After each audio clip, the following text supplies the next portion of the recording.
Have you ever worked a late shift, especially in fast food?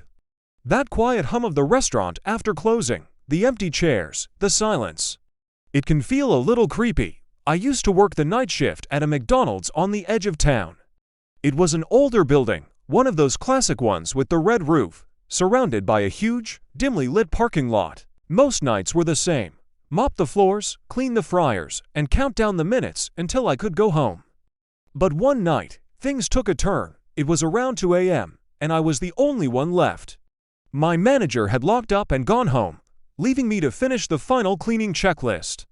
I was wiping down the last of the tables in the dining area when I heard it, a faint, childlike giggle. I froze. I turned off my music and listened. Silence. I must have imagined it, I told myself.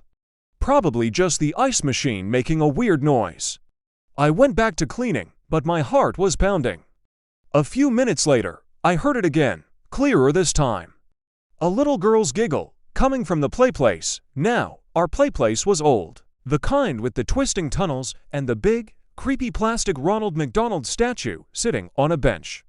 We locked it up tight every night. There was no way anyone could be in there.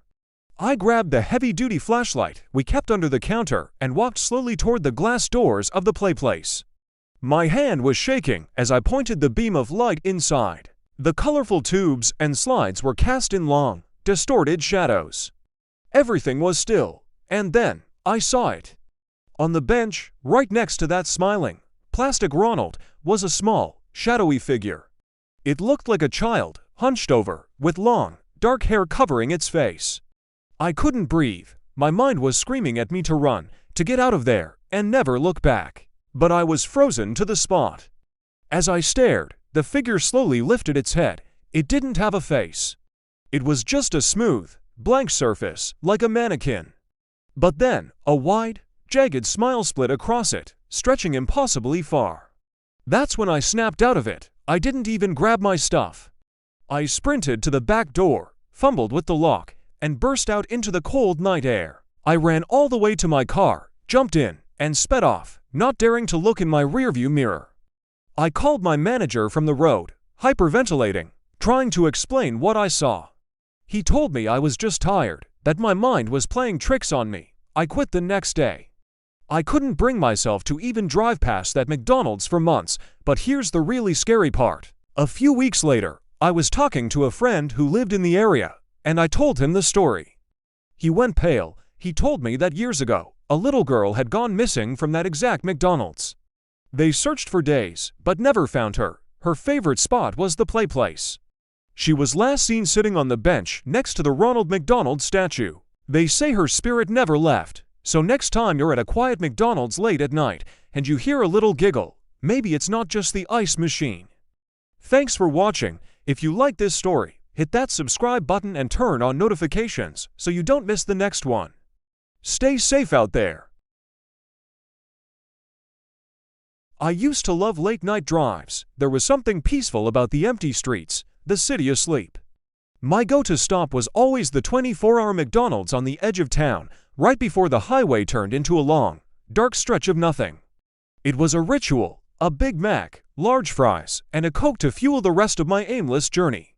One night, everything changed. I pulled into the drive-thru around 2 a.m. The parking lot was deserted, bathed in the sickly yellow glow of the streetlights. The familiar menu board was lit up, but something felt off. It was too quiet.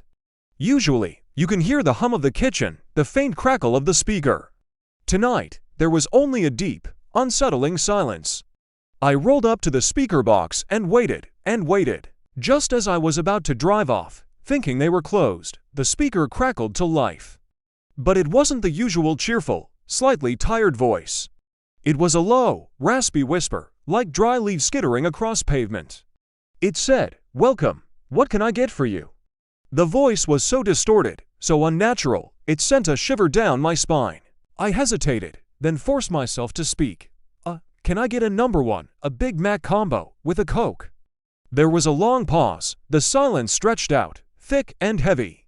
I could feel my heart starting to pound in my chest. Then the voice whispered back, "We're out of Coke, that was it."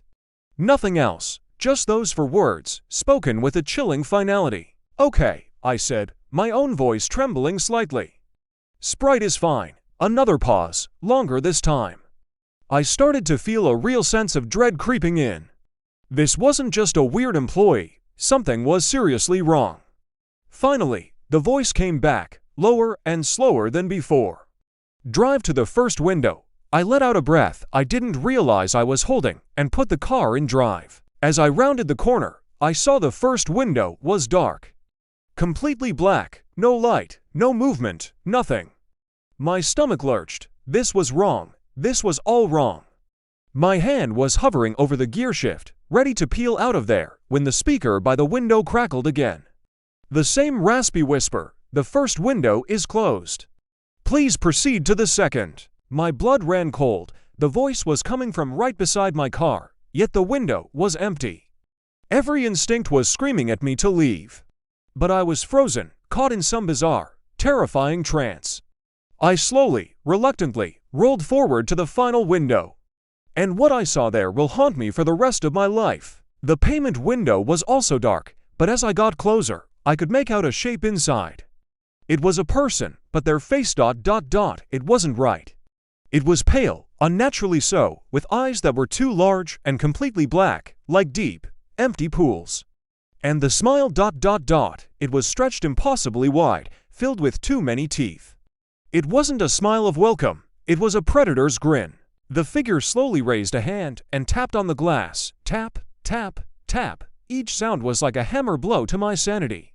It didn't want my money. It just stared at me with that horrifying smile, its head tilted at an angle that looked painful. That's what broke the spell. I slammed my foot on the gas, the tires screaming as I tore out of the drive-thru and onto the highway. I didn't look back. I drove for what felt like hours, my knuckles white on the steering wheel. The image of that face burned into my mind. I never went back to that McDonald's. I checked the news for weeks, expecting to hear about some incident, some closure, anything, but there was nothing.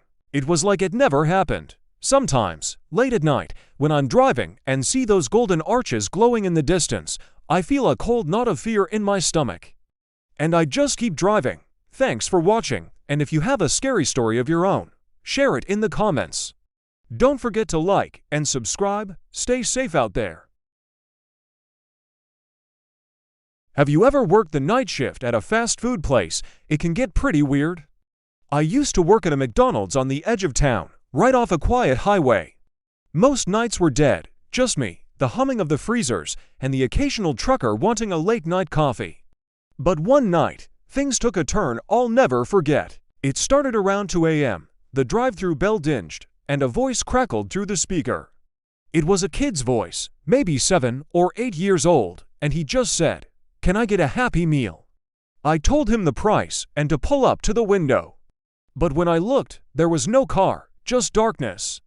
I figured it was a prank, kids messing around, so I shrugged it off. About 10 minutes later, the bell rang again. Same kid's voice, "Can I get a Happy Meal, please?" This time, it sounded a little more desperate. I was getting annoyed. I walked over to the window and peered out into the night. Nothing. The parking lot was empty. The highway was silent. A chill ran down my spine. I told the kid over the intercom that I couldn't T-serve him unless he was in a car and to please stop. There was just silence. I tried to busy myself with closing duties, cleaning the grill, stocking cups, anything to keep my mind off it. But the feeling of being watched was overwhelming. Then, the bell dinged a third time. My heart hammered in my chest. I didn't even want to answer. After a long pause, the same child's voice came through, but this time it was different. It was distorted, slow, and raspy, like it was coming through an old radio. "I want ... my ... happy ... meal." That was it for me. I locked the doors, turned off the intercom, and hid in the back office, waiting for my shift to end.